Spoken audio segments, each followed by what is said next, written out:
another episode of Ted's Movie Review. So, we got Bad Boys for Life on tap for today. As you may know, Bad Boys for Life is the third installment in the Bad Boys film franchise, which is led by none other than the great Will Smith and Martin Lawrence. Bad Boys, the first one came out in like the late to mid 90s, I think, and then the second one came out in I think like 2003. So before this year, I actually hadn't seen any Bad Boys movie, but knowing I was going to be seeing Bad Boys for Life, I'm like, all right, I guess we're gonna watch some Bad Boys. So luckily, since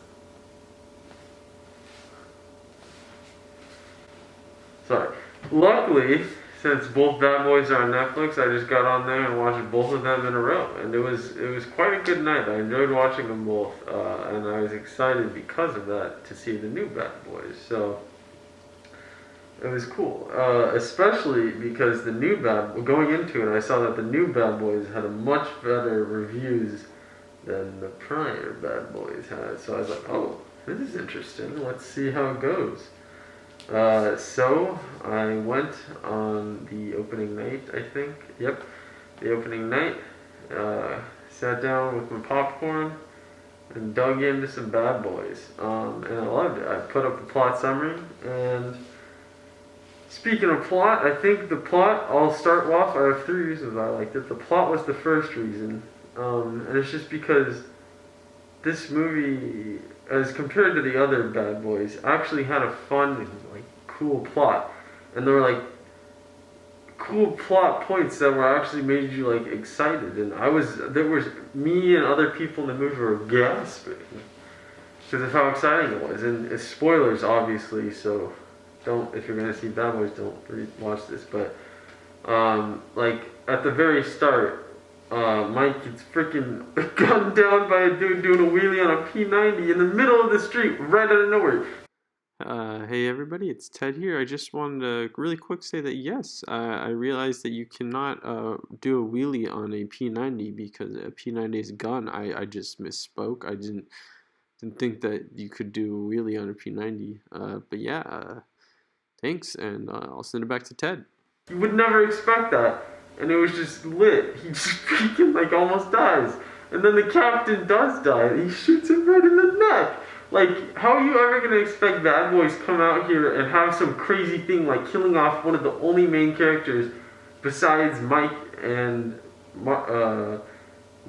Like, there's Mike, Marcus's family, and that's it. Like, then the and they killed the captain.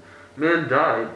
And that made it like, if you've watched the other Bad Boys, which I now can say I have, like, you could see why killing the captain would make Marcus come out of retirement for one last Bad Boys. Oh, what happened? My hat, not hood on this whole time? Oh, I've been bald.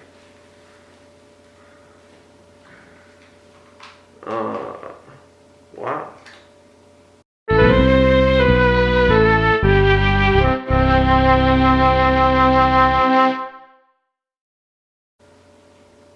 And at the end, the son thing was kind of weird, where the villain turns out to be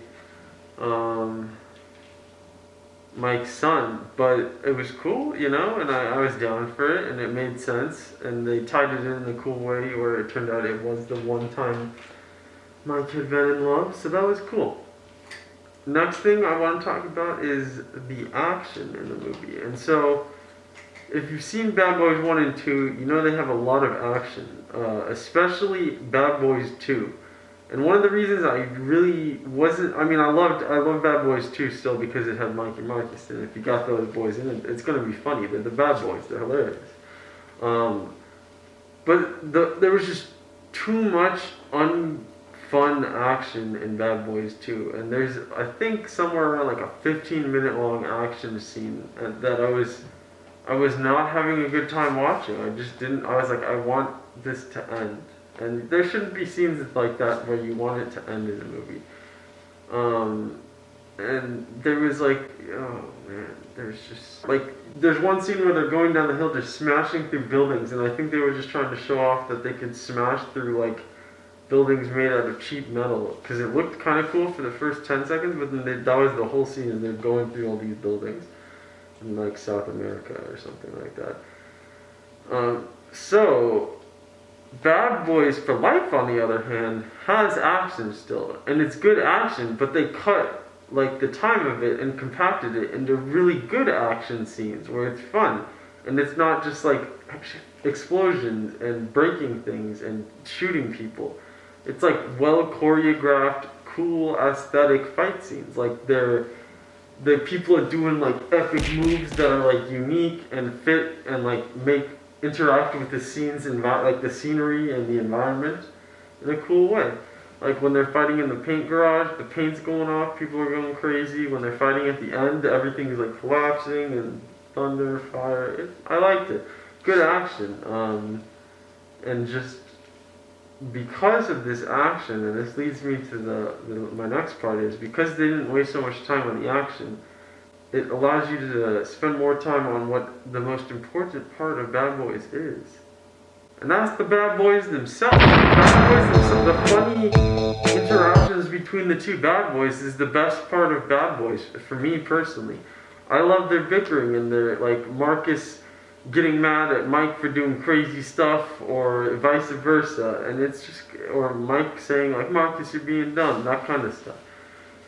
It was fun, like, so, because there wasn't just a boring, like, in the boring action scenes in 2 is like there's no funny stuff happening, but in this one there's funny stuff happening, and because we had less action-based movie, we could focus more on like legitimate character development. Like they actually developed the characters, gave them more lines, and had them like interact with each other and grow.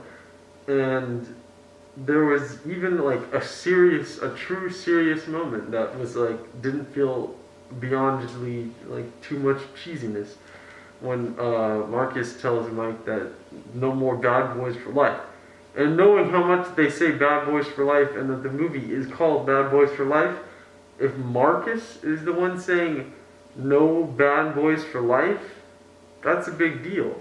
And so it's hitting you with my main guys, Martin and Will, did a great job in this one. And I was worried about Will because I saw him slicing the sky and I was like, I don't know. But they both pulled through, and it was a really fun movie. I had a great time. I don't know. It looks like they're trying to maybe do a spin-off with the kid. I don't know if I would be interested in that, just because I thought he was an okay villain, but I wouldn't want him just to be the character. Like, if it was just Will and that kid, I would not be interested. If it was them plus Martin, maybe. You might have me, just because Martin was hilarious, but not sure. So, yeah. If you've seen the other Bad Boys, no reason not to see this Bad Boys. If you haven't seen the other Bad Boys, watch them on Netflix and see Bad Boys, because it's a fun movie, and I recommend it. So, if you want, it's a very chill ride. Like you're not having to deal with some intense stuff. You're not gonna cry. You're just gonna have a good time. And yeah. So once again, thank you for tuning in to Ted's movie reviews. Next up, we'll have The Gentleman, which I'm releasing tomorrow, and I'm quite excited about that. So we'll have a plot summary and review for that, and yeah. Catch you on the flip side.